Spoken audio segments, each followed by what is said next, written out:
Oui, alors vous n'avez pas tort de mentionner ces sources d'inspiration. Ces sources d'inspiration, euh, qui sont philosophiques ou scientifiques, elles font que ces ouvrages ne sont pas exactement la production de ma recherche, mais plus exactement des synthèses. Et pour vraiment aller fouiller dans ce qui les inspire, en fait, c'est mes cours. Vous savez, les universitaires, quand ils n'ont plus la force de compléter leurs cours, ben, ils les publient.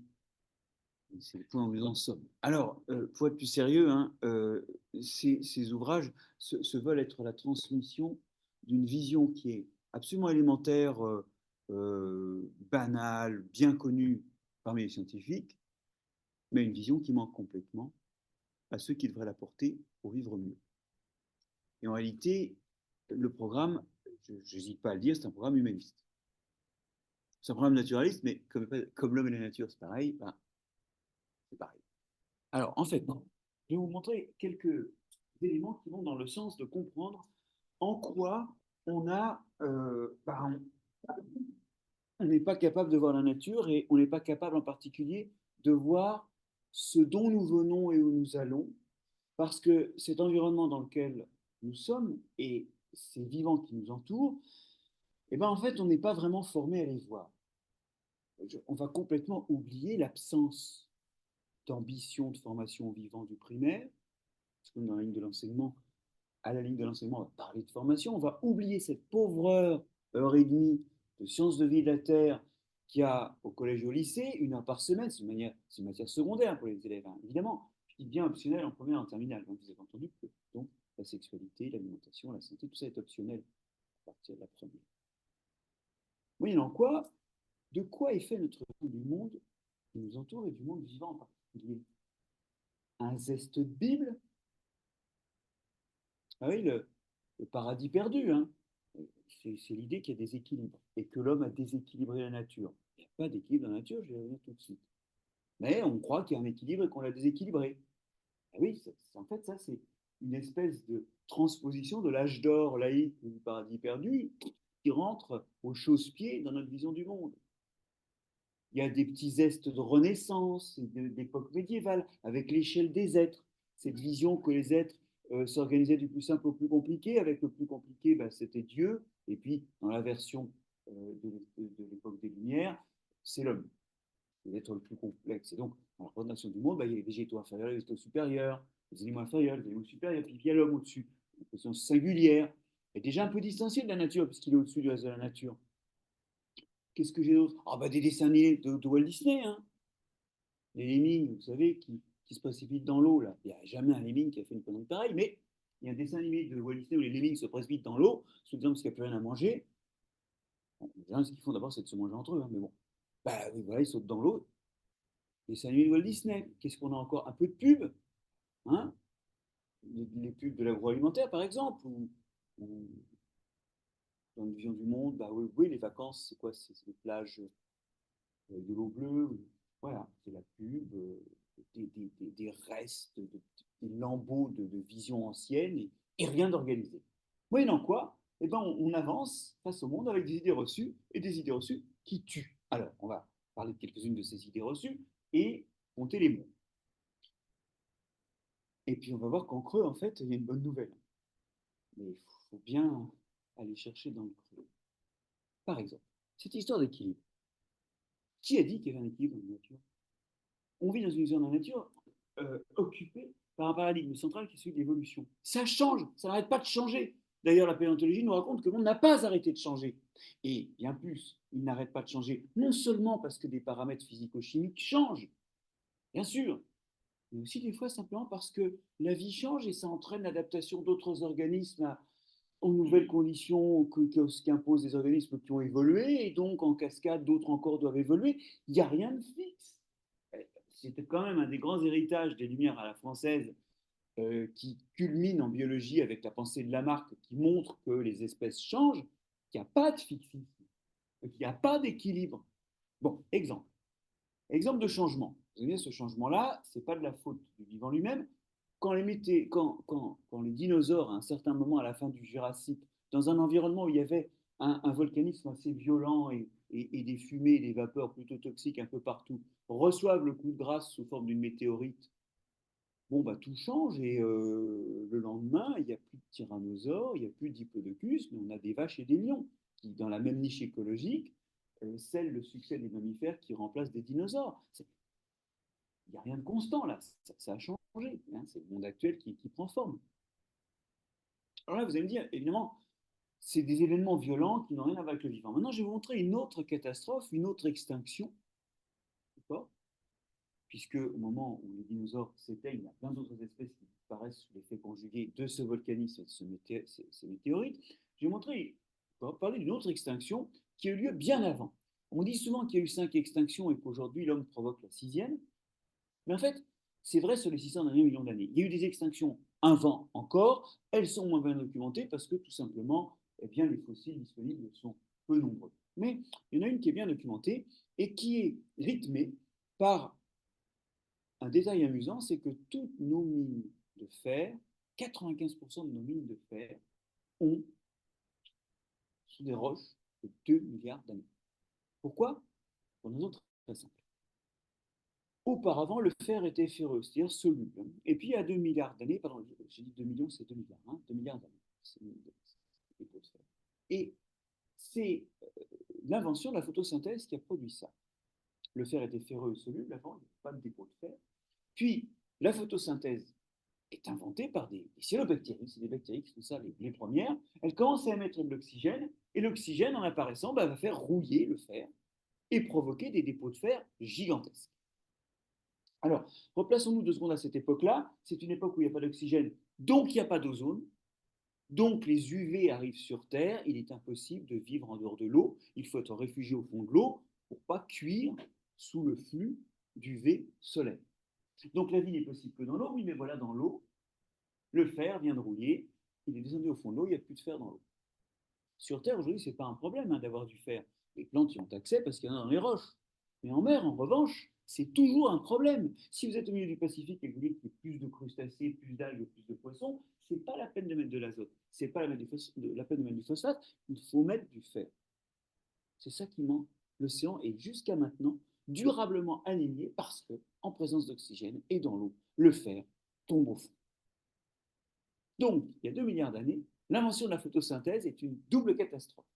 Petit 1, il n'y a plus de fer pour personne, parce qu'on ne peut vivre que dans l'océan, et que dans l'océan, bah là, il n'y a plus de fer. Et deuxièmement, il n'y a pas encore assez d'oxygène, il y a un bouclier d'ozone qui permet d'aller se réfugier sur le continent. Et puis deuxièmement, en fait, l'oxygène, c'est extrêmement toxique. C'est un oxydant toxique, et quand on n'a pas de dispositif antioxydant, bah on en meurt. C'est aussi simple que ça, tout le monde meurt. Et tout le monde mourra. Et il s'ensuit, entre 2 milliards d'années avant le présent et 1 milliard d'années avant le présent, ce que les paléontologues appellent le Bowling Billion.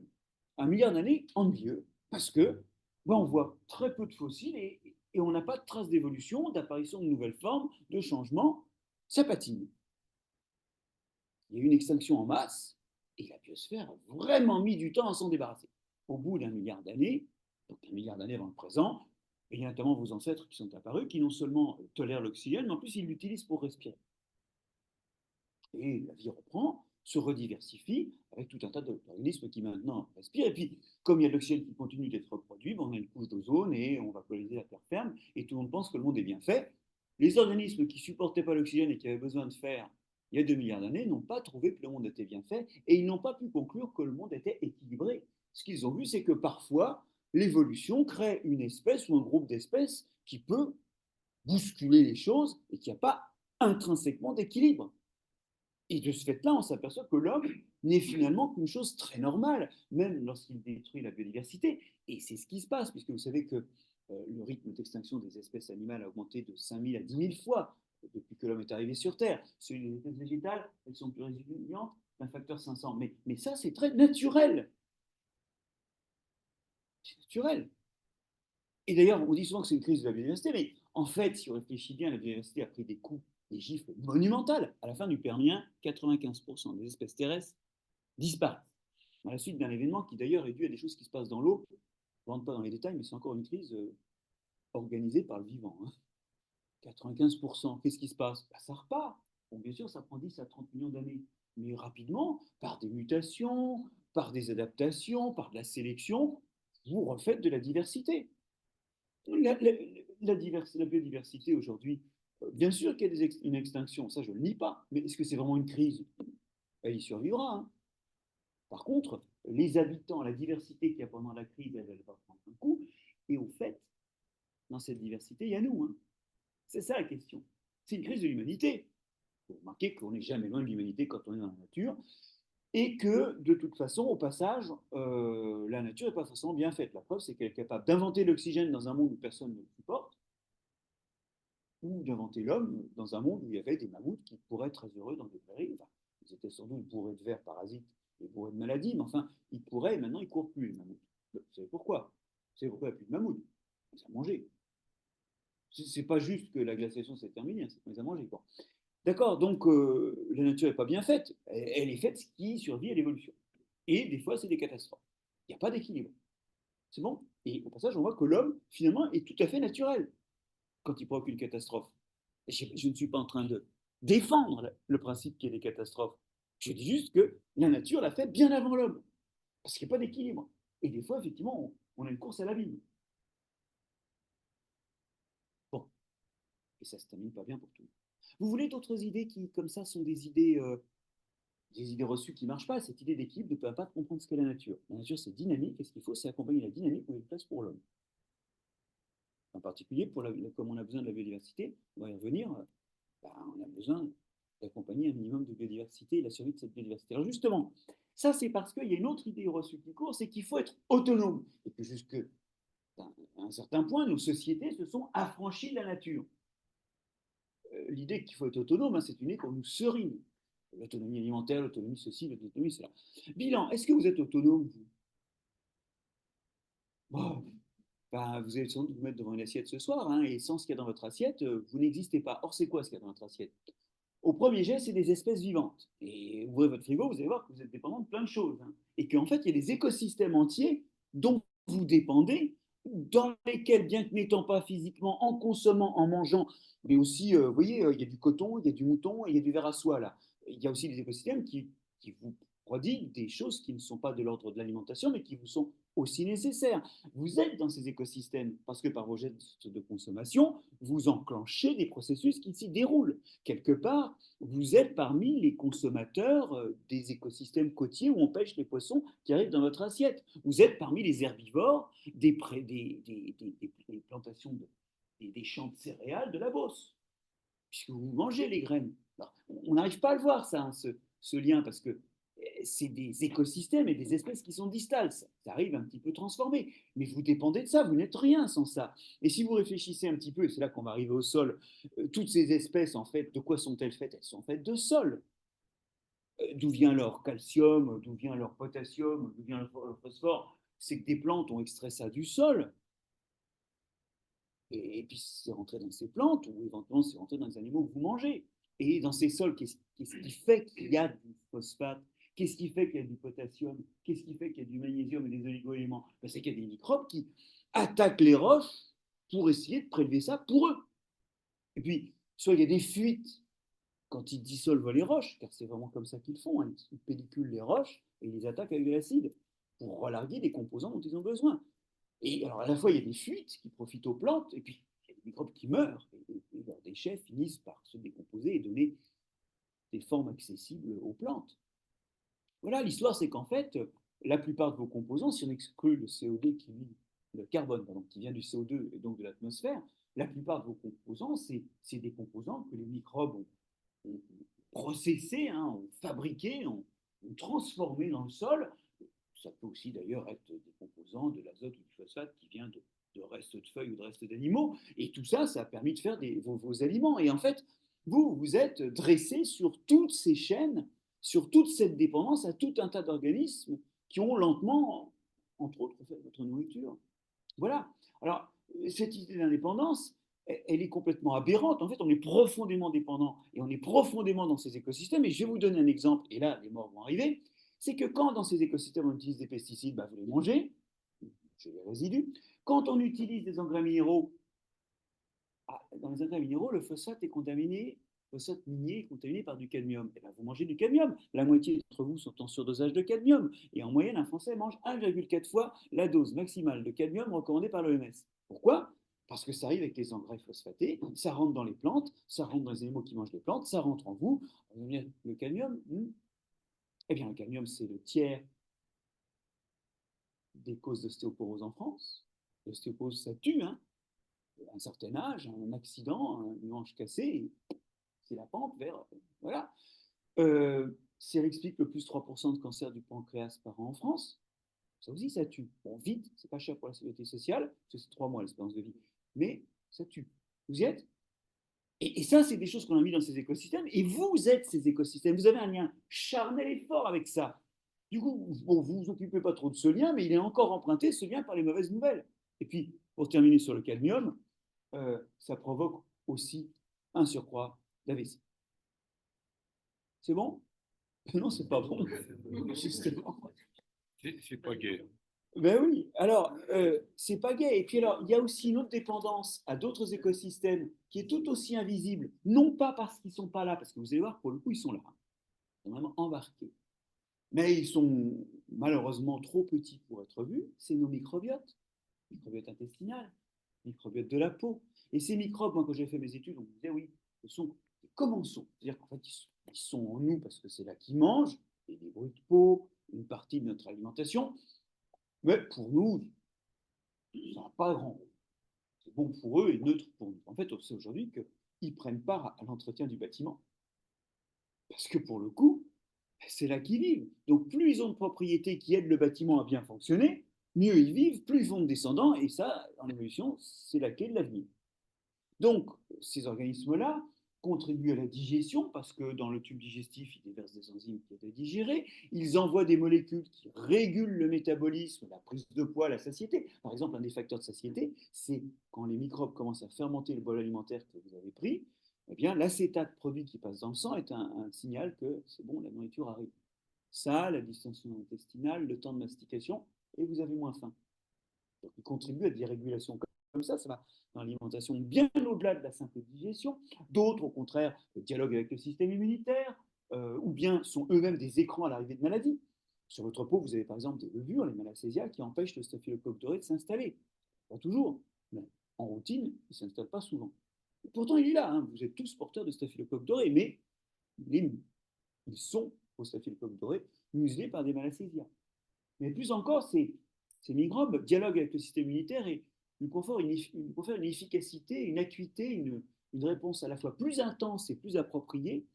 Euh, et en particulier, ça débouche sur une pratique médicale aujourd'hui par rapport aux plaies. Aujourd'hui, on ne désinfecte plus les plaies quand on change de pansement. On peut rincer, mais on ne désinfecte que si ça suppure. La désinfection, c'est le geste initial. Et après, en fait, si on laisse les microbes recoloniser la peau et la plaie, les microbes habituels de la peau, hein, eh ben, une cicatrice, on est médecin que de fois plus.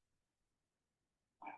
Parce qu'ils font partie des agents qui dialoguent pour opérer la cicatrisation. Et puis il y en a même qui ont des rôles dans le fonctionnement du système nerveux par le biais de molécules envoyées dans le sang ou encore par la stimulation d'un certain nombre de nerfs qui sont au niveau de l'intestin. Et le bilan de tout ça, c'est qu'ils nous construisent.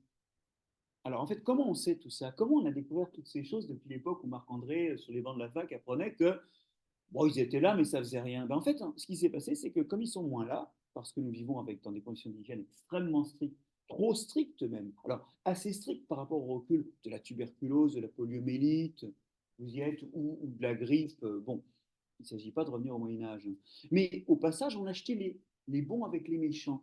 Et ce qu'on découvre, c'est que les maladies de la modernité qui sont en pleine explosion, et ben en gros, c'est parce que le microbiote est laissé diversifié. Oui. Numéro un petit peu, vous et moi, nous avons 10 puissance 14 cellules, 10 000 milliards de cellules, eh bien, nous abritons 10 000 milliards de microbes. On en abrite à peu près 10 000 milliards dans le tube digestif, des bactéries, des levures. Bon, comme dans leur dimension linéaire, elles sont 10 fois plus petites que nos cellules, les cellules de ces microbes sont donc en volume 1000 fois moins importantes, d'accord? Donc, 100 fois moins, pardon.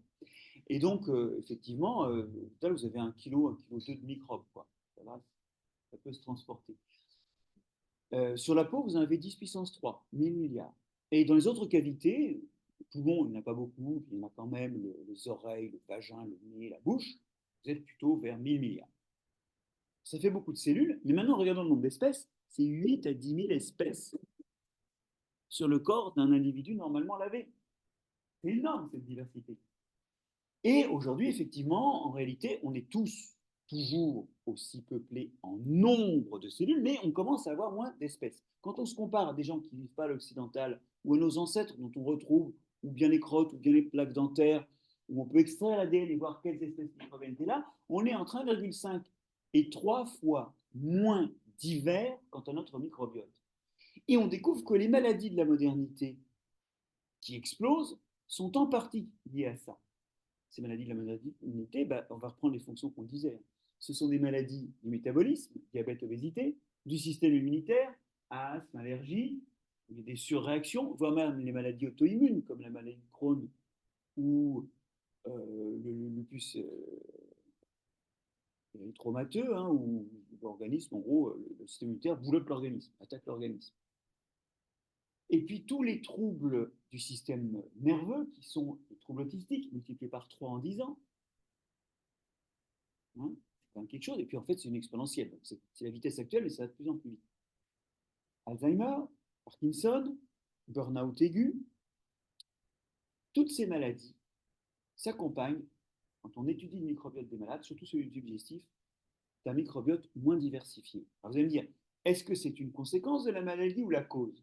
Donnons le microbiote d'individus malades à des souris de laboratoire qui n'ont pas de microbes, on leur introduit ça dans le tube digestif, on implante le microbiote des individus malades dans ces souris, elles développent des symptômes de problèmes de régulation de la glycémie, de surpoids, d'interaction avec les voisins de cage quand les microbes en question viennent d'individus autistes. Vous y êtes? Donc déjà, ça c'est déjà sur le terrain de la causalité, puis je complète par le fait que dans toutes les maladies que j'ai citées, il y a au moins une étude clinique qui montre que quand on donne un individu malade, après l'avoir nettoyé de ses microbes, les microbes d'un individu sain, donc un transfert cette fois-ci entre hommes, on s'aperçoit que les symptômes régressent.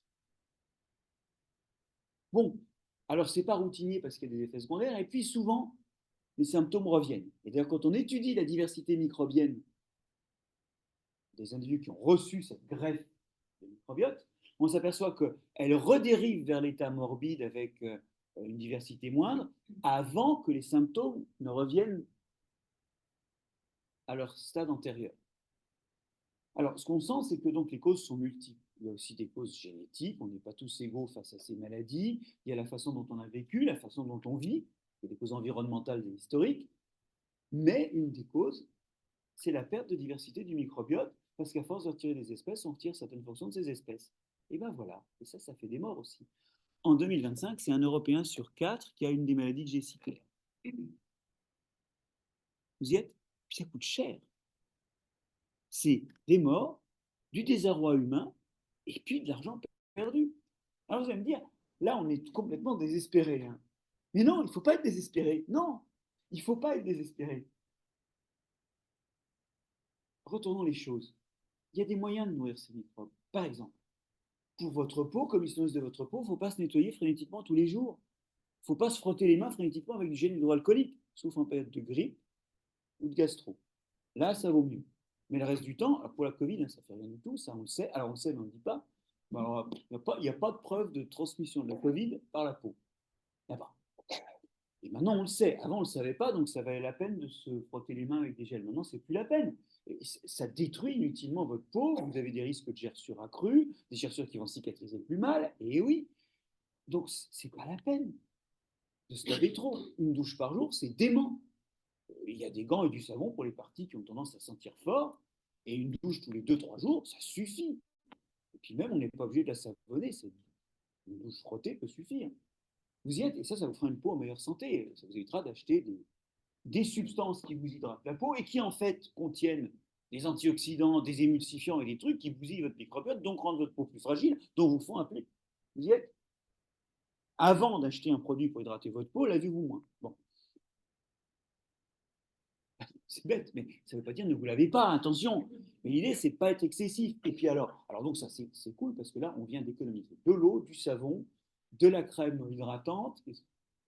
Alors, ça vous paraît fantasque, ce que je raconte.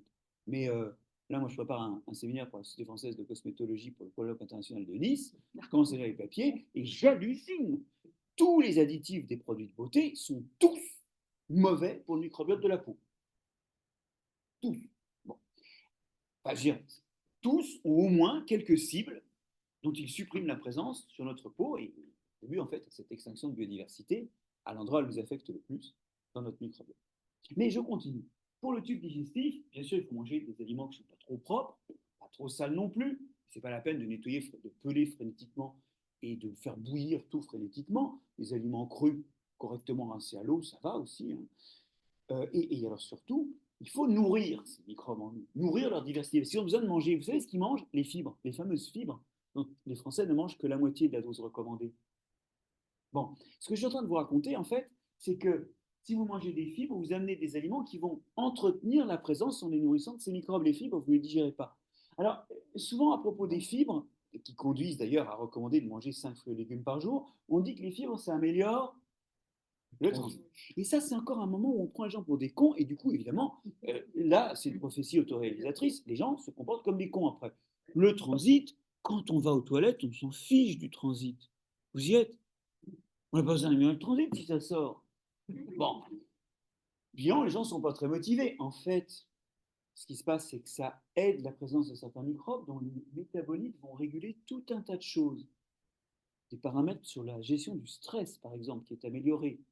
Quant au système immunitaire, le butyrate produit par la fermentation des fibres va avoir un rôle régulateur qui fait qu'il y a moins de phénomènes inflammatoires qui se déclenchent pour rien, sachant que ce sont souvent des phénomènes qui débouchent ensuite, parce que les molécules émises par le système immunitaire sont cancérigènes, ça débouche sur des cancers ensuite. Donc il y a moins de risques de cancer. Vous avez un système immunitaire qui fonctionne mieux et qui ne provoque pas de phénomènes inflammatoires à tout va. Vous avez aussi d'autres effets, mais parmi les effets sympathiques, vous avez un effet sur la musculature du tube digestif qui fait que le bol alimentaire avance mieux. Et oui, ça améliore le transit, non pas parce que ça ramollit les selles comme on pourrait l'imaginer, ou parce que c'est un gel qui fait que ça passe mieux, mais parce que votre système immunitaire, pardon, votre système digestif fonctionne mieux. C'est un petit peu un détail par rapport au reste. Alors vous allez me dire, de quoi faut-il manger? Du chou, de la fraise, des céréales complètes? En fait, chaque espèce végétale amène des fibres différentes qui nourrissent des bactéries différentes. Si vous voulez de la biodiversité dans le tube digestif, allez chercher de la biodiversité dans les écosystèmes externes. Vous savez, les autres auxquels on est lié. On recommande 20 à 25 fruits ou légumes, céréales comprises, champignons compris, par semaine. 20 à 25 espèces différentes par semaine. Alors ça paraît difficile en hiver, sauf si on a des conserves. C'est faisable en été. Mais c'est vrai que nos marchés ne sont pas vraiment faits pour favoriser ça. En tout cas, vous avez vu, les écosystèmes externes, c'est une solution pour aider les écosystèmes internes, et tout ça, ça bâtit l'homme. En fait, c'est le syndrome de la chaussette. On a un petit à la maison qui a des chaussettes brodées. Et les chaussettes de lion, quand on les met à la machine à laver, on les retourne. Bon, quand elles sortent de la machine à laver, c'est un gros tapon avec des touffes de poils qui sortent, qui sont le revers de la brodure. Donc, vous avez votre chaussette qui ressemble à rien, vous la retournez, vous l'aplatissez un peu, et vous découvrez que c'est une broderie qui dit j'aime Paris, un écureuil qui dit fais-moi une bise. C'est les chaussettes d'enfant, qui c'est absolument ravissant. En fait, ces liens au monde extérieur, ces liens qui font qu'on n'est pas autonome, si vous ne les gérez pas, c'est des vecteurs de catastrophes. Je vous en ai cité, et je vous l'ai dit, il y a des morts. Bon. Mais si vous retournez l'histoire, si vous prenez à l'envers le même mécanisme, vous avez des solutions pour agir. Et justement, en fait de solutions pour agir, j'aimerais dans un troisième temps détruire cette idée que les déchets, c'est pas bon, c'est pas bien. Parce que c'est vrai qu'il y a des déchets qui sont dangereux. Alors, on peut faire un petit détour par cela. C'est tous les xénobiotiques. C'est-à-dire, c'est toutes ces molécules qui n'existaient pas avant l'homme et que l'homme a inventées. Bah, pour le coup, comme les espèces dans notre environnement ne sont pas habituées à ces molécules-là, ça peut être des pesticides, ça peut être des molécules qui s'échappent des matières plastiques, ça peut être les fameux polluants éternels, les PFAS. Comme ça n'existait pas avant, ben, les espèces qui nous entourent, il y en a qui sont sensibles à ça et pour lesquelles c'est un facteur qui les pousse vers la disparition. Vous y êtes, elles ne sont pas censées être adaptées à des molécules qui n'existaient pas que leurs ancêtres n'ont pas croisé. Alors même si chacune de ces molécules ne tue que 1% des espèces, comme l'homme a inventé 350 000 molécules, inventé et utilisé 350 000 molécules différentes, continue à en inventer 5000 par an, et que chacune de ces molécules, quand elles sont libérées dans l'environnement par des phénomènes d'oxydation, de réaction avec la lumière, produisent de multiples dérivés, si chacun, allez, je vais donner 10 dérivés, ça va faire 3 500 000 molécules. S'il n'y en a que 1% qui sont dangereuses pour une espèce, l'espèce, elle est morte. Parce qu'1% de 3 500 000, on va faire le calcul, ça fait 3,5 10 puissance 10, ça fait 3,5 10 puissance 4. Vous y êtes, vous avez 35 000 raisons de mourir, même à 1% de risque. Et en fait, c'est ça l'histoire. C'est qu'effectivement, il faudrait qu'on se méfie de toutes nos inventions, et c'est de ça qu'on se méfie le moins. Par contre, oulala, quand un aliment est tombé par terre, oulala, est-ce qu'on peut le manger, hein, parce qu'il y a des microbes qui sautent dessus et qui ensuite vont vous agresser. Alors, je ne sais pas si vous avez des gens dans votre famille qui sont morts d'avoir mangé les microbes qu'il y avait sur un morceau de jambon qui était tombé par terre et qu'ils ont mangé après. Par contre, ce dont je suis sûr, c'est que selon les produits qu'ils utilisent pour nettoyer, ce morceau de jambon aura mis des molécules qui auront plus ou moins préparé un cancer du foie, plus ou moins préparé une déficience rénale. Ça, c'est plus sûr. Question, quand ça tombe par terre, c'est pas combien de temps ça reste par terre, est-ce qu'il faut le ramasser ou pas, c'est comment c'est nettoyé par terre. Est-ce que dans le produit d'entretien, est-ce que le produit d'entretien est liquide? Auquel cas il faut un antioxydant et puis un antimicrobien. Et oui, parce que sinon, voilà. Et tout ça, ben, c'est pas forcément bon pour votre santé. Et puis, ce produit d'entretien, on va pas prendre un produit d'entretien blanc. Il faut qu'il soit bleu si c'est pour les vitres, rose si c'est pour par terre, jaune si c'est pour la vaisselle, d'accord? Donc il y a un colorant. Mais ce colorant, est-ce qu'il est alimentaire? Vous voyez, c'est ça le vrai problème. Donc, on n'a pas peur de notre chimie, on a en quelque sorte pas peur de notre technologie, mais on a peur du vivant. Alors qu'en réalité, tout ça, c'est dangereux. Le vivant n'est pas bien fait, hein. Vous êtes d'accord, dans le vivant, il y a le SARS-CoV-2, ça va? Ouais. Donc, on est d'accord. Je n'ai pas dit que la nature est bien faite. Ce serait encore une autre idée reçue dont on pourrait parler. Elle est comme elle est. Et quand je dis que l'homme est naturel, bah, du coup, je ne juge pas en disant ça. S'il est bon ou mauvais. En tout cas, je reviens à ce qui m'intéresse. Hein. Euh, ces histoires de vivants, c'est comme la technologie. Il y a du bon et du mauvais. Pas anti-technologie ou anti-chimie. Juste qu'il faut faire l'inventaire et qu'on ne l'a pas tellement fait pour la chimie et qu'on l'a trop fait pour le vivant. Bon, mais je continue sur les déchets. Il y a donc des déchets qu'on ne peut pas se permettre. C'est tous ceux qui sont les fameux xénobiotiques, c'est-à-dire, xénobiotique, c'est un terme assez amusant, c'est-à-dire étranger, xénos, à la vie. Si vous admettez que l'homme est vivant et que c'est lui qui a créé ces molécules, elles ne sont pas si étrangères que ça à la vie, en fait. Mais elles sont nouvelles. Et elles sont comme l'oxygène quand il a été créé, les organismes qui sont là n'y sont pas préparés et c'est dangereux. Donc on est d'accord que les déchets sont dangereux. Mais les déchets, on a tellement une vision des déchets comme quelque chose de pas bien et qui a déchu, on oublie qu'il y a des déchets qui sont une solution. Et là, en particulier, je vais vous donner une petite solution par rapport au cadmium. Parce que tout à l'heure, quand je dis que les engrais contiennent du cadmium, certains ont dû se dire, il est gentil Marc-André, mais sans engrais, on ne mangerait pas autant. Et ça, c'est vrai. C'est vrai que la pratique des engrais a permis de stabiliser l'apport alimentaire. Donc, on est d'accord qu'il faut des engrais. Et je viens à la solution. Un de nos liens au monde. Et c'est pour ça que dans ce livre, je dis que je fais le cambouis des scolaires. Parce que moi, je raconte des trucs qui sont. Alors bon, il y a des morts, vous voyez, il y a des morts dans des souffrances atroces. Donc, déjà, dans les livres de philo, en général, la mort est plus épurée, quoi. Hein, bon. Et là, vous allez voir, on va plonger dans, on va plonger dans des choses que, évidemment, on ne lit ni dans les scolaires, ni dans nos réseaux, alors même qu'ils pensent très bien. C'est vraiment des gens que j'apprécie. Et quelque part, ce que je dis, c'est que je fais le cambouis d'un Descola, le cambouis d'un Latour, le cambouis d'un Morisot. Vous allez voir, le cambouis, il est pas mal. Je vous emmène là où, nous dit un grand architecte viennois, là où réside l'immortalité de l'homme. Oui, Hundertwasser, que vous connaissez peut-être pour ses bâtiments parés de végétation, hein, Hundertwasser, il a écrit un manifeste dont je vais vous lire le titre après. Je ne sais pas si quelqu'un le connaît, ce manifeste. vous connaissez, vous me sentez venir, qui commence par ces mots. Il dit: l'homme a longtemps cherché son l'éternité et l'immortalité de l'âme. Il n'a pas cherché au bon endroit. Il aurait dû chercher bien plus près, bien plus simplement, dans la cuvette des chefs. Pas moi qui dis ça, c'est une droite Vasseur. Et le manifeste s'appelle Scheißkultur. C'est le manifeste de la mer. Oui, parce que sur les bâtiments de notre Vasseur, la végétation, elle pousse très bien, parce qu'elle est arrosée par les eaux usées. Et notamment celles qui viennent des toilettes. Oui, votre urine, c'est 11 grammes d'azote par jour. C'est 7 grammes de phosphate par jour. Vous y êtes? Ça, c'est l'urine. Ça, en plus, c'est très peu contaminé microbiologiquement. Nous, quand on va aux toilettes, qu'est-ce qu'on fait? On mélange ça avec les fesses qui contiennent pas mal de phosphore, mais beaucoup moins d'azote, mais surtout plein de bactéries qu'on ne peut pas appliquer directement dans les champs parce que si jamais ça vient dans l'alimentation, ça peut être relativement pas bon pour la santé. Donc, on mélange ça avec les excréments solides. Ensuite, on dilue ça, en plus, dans de l'eau potable. Bon. On dilue ça, ce qui fait qu'on dilue la fertilité, et on envoie tout ça dans les tuyaux où ça arrive dans les stations d'épuration, en mélange, en vrac, avec des eaux de ruissellement qui ont été sur des hydrocarbures. Nos routes reçoivent plein d'hydrocarbures, 10 litres par hectare de route et par an, qui tombent des voitures ou qui sont rincés par la pluie.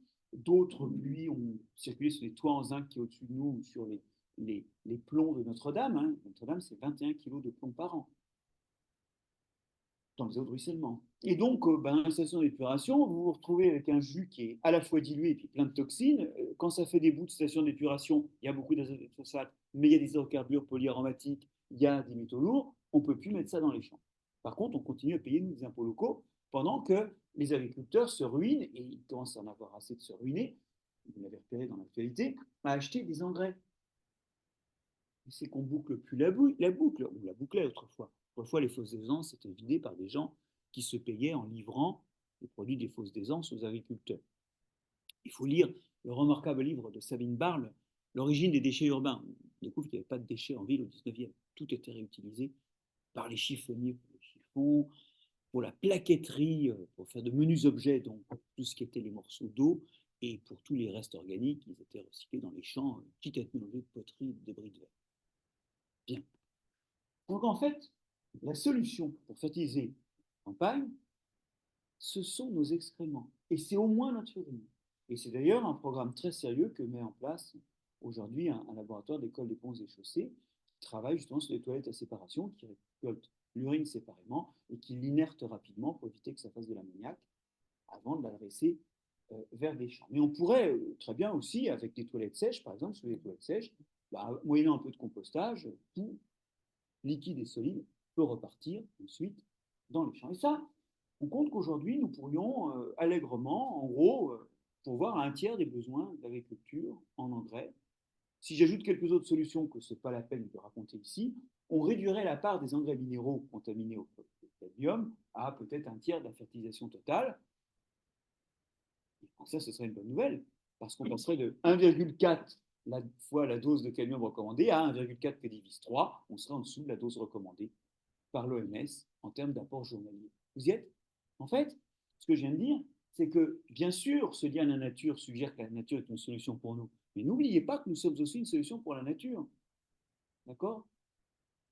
Et on retrouve notre système de dépendance, et on retrouve aussi cette idée qu'un déchet n'est pas nécessairement une chose qui est déchue.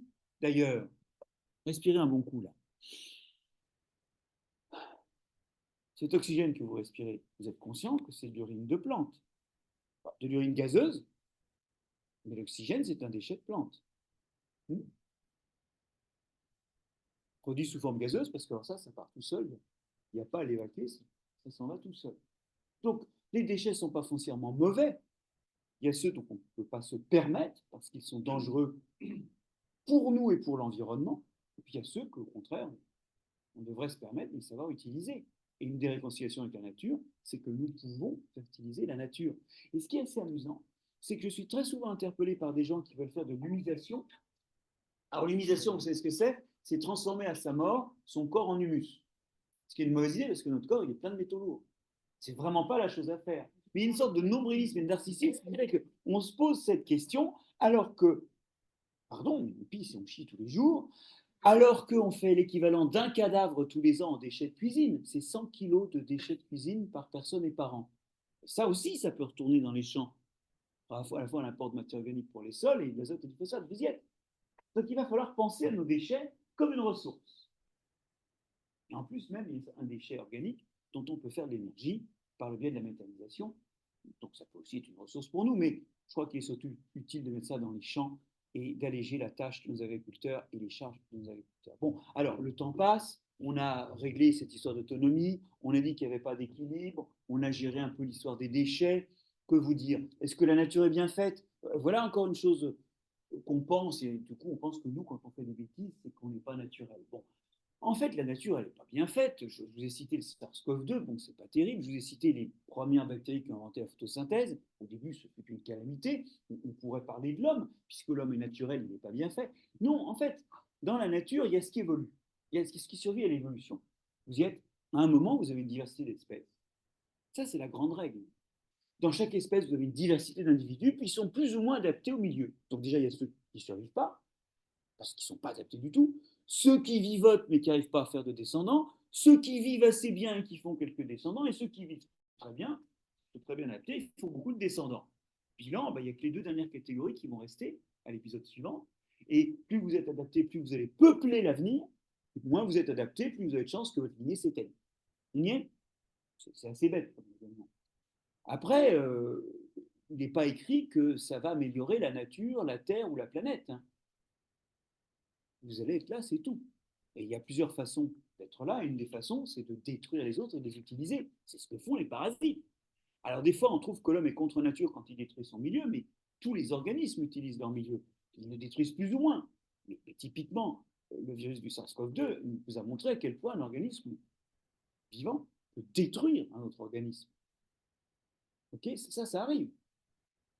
Et le fait d'utiliser la nature, au passage, n'est pas choquant du tout. Souvent, les gens n'aiment pas cette idée d'exploiter la nature, d'utiliser la nature. Ça les choque. Mais qu'est-ce qu'il fait l'oiseau quand il fait son nid?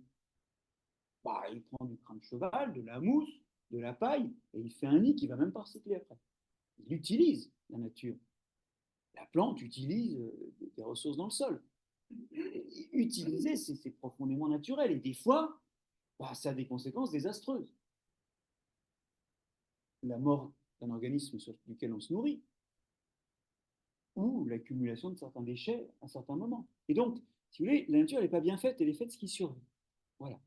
Et ça, il faut le comprendre, parce que si on veut avoir des dynamiques favorables, ça veut dire qu'il faut qu'on se serve de cette évolution pour favoriser ceux dont on veut qu'ils restent, parce qu'on en a besoin. C'est des microbes qui font la richesse nutritive des sols, par exemple. C'est des plantes qui, en poussant, ont des rôles de fixation du carbone et contribuent à stocker du carbone et à limiter les effets du climat. Et puis par contre, il faut limiter et empêcher de se développer ceux dont on ne veut pas. Alors prenons un petit exemple pour terminer sur ceux dont on ne veut pas. C'est par exemple les bactéries. Pour ça, on utilise des bactéries pathogènes. On utilise des antibiotiques. Mais quand vous mettez un antibiotique, qu'est-ce que ça fait? Il faut connaître ces lois de l'évolution. Ce serait bien d'ailleurs que les médecins et les agriculteurs les utilisent plus. Parce que quand vous donnez un antibiotique, ça fait quoi? Ça fait que ceux qui sont résistants aux antibiotiques survivent mieux. Et d'autant mieux qu'ils ne sont pas en concurrence avec ceux qui ont disparu. Vous sélectionnez des résistances aux antibiotiques, vous savez que ces résistances-là, aujourd'hui, elles rendent malades 150 000 Européens par an. D'accord? Et elles en tuent, alors elles tuent entre 3 et 4 000 Français selon les ans, et elles tuent une bonne douzaine de milliers d'Européens au total, par an. Parce qu'on ne trouve pas l'antibiotique à temps, et alors ce sont des gens qui sont affaiblis par ailleurs, on ne meurt pas que de ça, mais on peut mourir jeune de bactéries résistantes aux antibiotiques. Vous y êtes? Et on pense qu'en 2050, c'est entre 10 et 60 millions de morts par an dans le monde. Bon, c'est parce qu'on ne gère pas du tout l'évolution. On gère la maladie à la Pyrrhus. Pyrrhus, vous savez, ce général romain qui gagne une guerre, une bataille, pardon, en détruisant son armée. Bon, après, il n'a pas vu la guerre.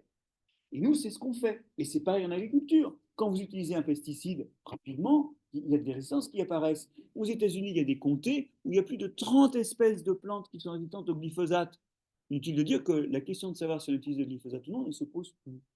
Les dorifores que vous connaissez, on les a bombardés de tout un tas d'insecticides, les uns après les autres, et ils sont devenus résistants les uns après les autres. Aujourd'hui, en 50 ans, en un peu plus de 50 ans, ils ont empilé 60 résistances aux insecticides. C'est-à-dire qu'on a grillé plus d'un insecticide par an.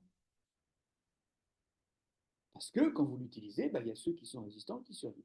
Alors vous allez me dire, oui, mais là, on s'en tire comment? On essaie de comprendre les lois de l'évolution et de trouver des scénarios où les maladies, ou les indésirables, les plantes indésirables, ou les insectes indésirables de culture n'arrivent pas à se propager. Deux exemples tout simples. La trithérapie. Vous donnez 3 drogues en même temps aux malades. Qu'est-ce qui se passe? Le virus du sida, qui est résistant à une des drogues, il est mort à cause des 2 autres. Celui qui, par chance, alors la probabilité qu'il y ait 2 mutations qui assurent la résistance à la drogue 1 et la drogue 2, il est mort à cause de la drogue 3. Quant au virus, qui par hasard à un moment invente simultanément, par des mutations au même moment, la résistance à la drogue 1, la drogue 2, la drogue 3, ce virus-là, statistiquement, n'existe pas. C'est un événement tellement rare qu'il faut attendre des milliers d'années avant que ça se produise dans un malade. Et en 1000 ans, le malade est mort d'autre chose que le sida. Et la conséquence importante de ça, c'est que comme même un petit peu de résistance, ça n'aide pas à cause des autres drogues, vous y êtes, vous ne sélectionnez aucune résistance, donc vos virus restent sensibles, donc on peut donner des toutes petites doses aux malades qui ne meurent pas de ces molécules, qui ne sont quand même pas des molécules très bonnes pour l'organisme. Voilà, vous avez fait, vous avez créé une situation où il n'y a pas de parade évolutive. C'est satisfaisant. Alors en agriculture, comment faire, me direz-vous? C'est simple, vous mélangez des variétés qui ont des résistances différentes. Alors ça, c'est pas du tout fait en agriculture parce que aujourd'hui, les vendeurs de graines sont aussi les vendeurs de pesticides. Donc, ils font des produits qui appellent à la consommation du deuxième objet, mais on sait très bien faire. Il y a des travaux dès les années 90 à l'Université de Versailles où on mélange des variétés modernes, qui ont tout l'avantage des variétés modernes, régularité de production, qualité des graines, etc. On les mélange en faisant des mélanges un petit peu intelligents, c'est-à-dire des variétés qui mûrissent en même temps, donc qui sont récoltables ensemble. On fait des champs où il y a 400 variétés mélangées. Les maladies se propagent très mal parce que quand elles réussissent sur un pied, elles peuvent réussir sur certains autres, mais la plupart du temps, elles arrivent sur un pied qui est différent et tout ce qui a réussi sur le pied 1 ne réussit pas sur le pied 2. Alors que dans un champ génétiquement homogène, comme on a aujourd'hui, nos champs sont faits d'individus, de plantes toutes identiques. Quand vous réussissez sur une plante, c'est un strike, total. Potentiellement, vous pouvez arriver au bord du champ. C'est une question de temps. Vous y êtes? Alors donc ça a été expérimenté, ces mélanges de céréales, et vous voyez que c'est encore une solution qui utilise le vivant et la logique du vivant. Et dans ces paysages-là, l'individu qui arrive au bord du champ, il a bien du mal à faire son chemin. Et ça ne veut pas dire qu'on n'utilise pas de pesticides, mais c'est vrai qu'on en utilise moins. J'ai un peu résolu les problèmes que j'ai soulevés quand même. Et là, ce que je dis, c'est quand on comprend l'évolution, on peut sauver l'homme finalement, parce que du coup, cet homme, il va d'abord sauver des maladies, et ensuite, il va manger une alimentation où une partie de la lutte n'aura pas été une lutte chimique, et donc une lutte toxique pour lui. Vous y êtes? Mais pour l'instant, l'évolution, c'est juste un décor, c'est même pas vu comme un processus ou comme un outil. Et non seulement c'est pas vu comme un outil, mais en plus, il y en a certains qui n'y croient pas. Et puis aussi, souvent, c'est teinté de cette histoire que dans l'évolution, on va vers un mieux, alors que pas du tout. Ça permet d'ailleurs à des philosophes extrêmement médiocres, on ne va pas parler de Milo ici, de faire des livres sur Darwin en disant que Darwin s'est trompé parce qu'il y a des fois des trucs pas réussis qui survivent. Mais non, Darwin en a parlé. Il faut lire Darwin avant d'en parler. L'évolution, ça ne sélectionne pas que du progrès. Ça sélectionne des choses qui font plus de petits. Tiens, par exemple, vous êtes dans des sociétés qui mangent beaucoup d'amidon, nous sommes agriculteurs, ça a sélectionné une capacité de digérer l'amidon accrue, notamment une amylase salivaire beaucoup plus efficace que dans les populations de chasseurs-cueilleurs. Et vous savez quelle a été la conséquence de ça? Comme maintenant vous avez beaucoup d'amidon dans votre alimentation et beaucoup d'amylase qui coupent l'amidon, vous savez que l'amidon, en fait, c'est du sucre. L'amidon, c'est du glucose, des glucoses attachés les uns aux autres. Et cette enzyme-là découpe les molécules de glucose. Donc vous avez du sucre dans la bouche. Et ça nourrit les bactéries de la carie. La carie, c'est une maladie moderne. Moderne. Des populations qui ont des céréales. Les chasseurs-cueilleurs, ils ont des dents cassées, des dents usées, des dents élimées, tout ce qu'on veut, mais ils n'ont pas de carie. Mais la carie, ça n'empêche pas de faire des petits. Alors vous les faites dans d'atroces douleurs, parce que quand vous mangez, c'est horrible, vous avez très mal aux dents. Ça n'empêche pas de faire des petits. Vous voyez que la nature n'est pas bien faite. La nature, elle est faite de ce qui fait des petits, au prix d'abîmer d'autres espèces, ou au prix d'être abîmée dans sa qualité de vie. Oui, parce que la carie, vous ne vous rendez peut-être pas compte combien c'est atroce. Parce que quand vous en avez une, vous allez vous faire soigner dardard, imaginez ce que c'est quand on vit avec jusqu'à sa mort. Ben, les gens, ils s'arrachaient les dents. C'est ça qu'ils faisaient. Donc, et ça n'empêche pas de m'en jeter, de survivre un peu, hein, et voire de faire des enfants si on est encore assez jeune. Bref, ce que je vous ai dit, c'est que finalement, l'évolution, ben, on en a une idée reçue qu'il y a une forme de progrès, d'amélioration, voire que la nature est bien faite. En fait, la nature n'est pas bien faite, hein. Bon, voilà, moi j'ai perdu ma mère il y a 2 ans.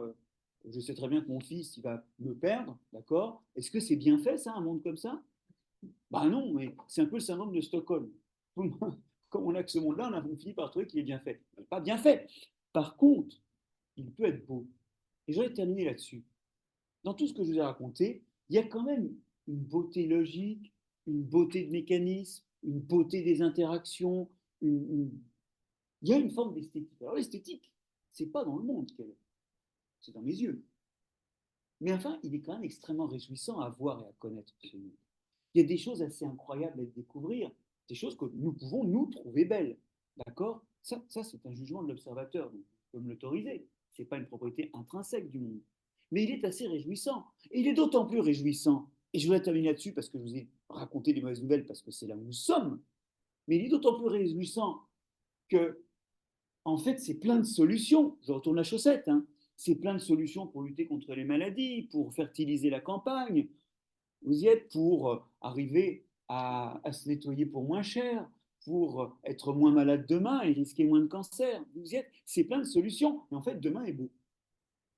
Demain est beau si on remet l'homme dans la nature et si on va au-delà des idées reçues. Et peut-être, pour terminer vraiment ce renseignement, peut-être si on commence vraiment à apprendre les sciences du vivant et de l'environnement à nos enfants. Vraiment, pour qu'ils y trouvent des outils, alors que nous n'y avons trouvé que de vagues reflets de dessins animés de Walt Disney, de bribes de la Bible, de vagues héritages de la Renaissance et de la médiévalité. Merci. C'est fini.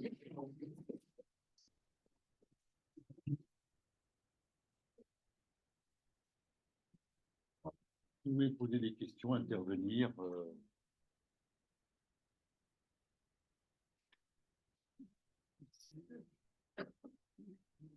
Oui, je voulais juste, je commence pas par une intervention questionnante.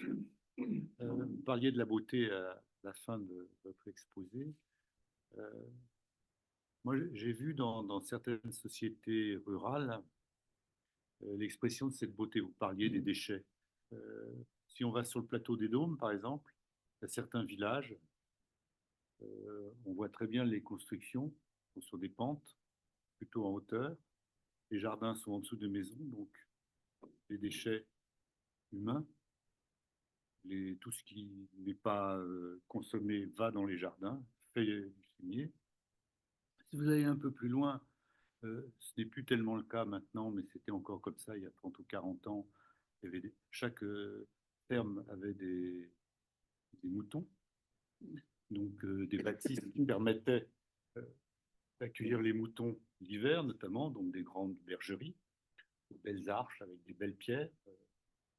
Et les moutons, ils étaient rassemblés par un berger, donc 50 paysans qui avaient chacun 20 moutons.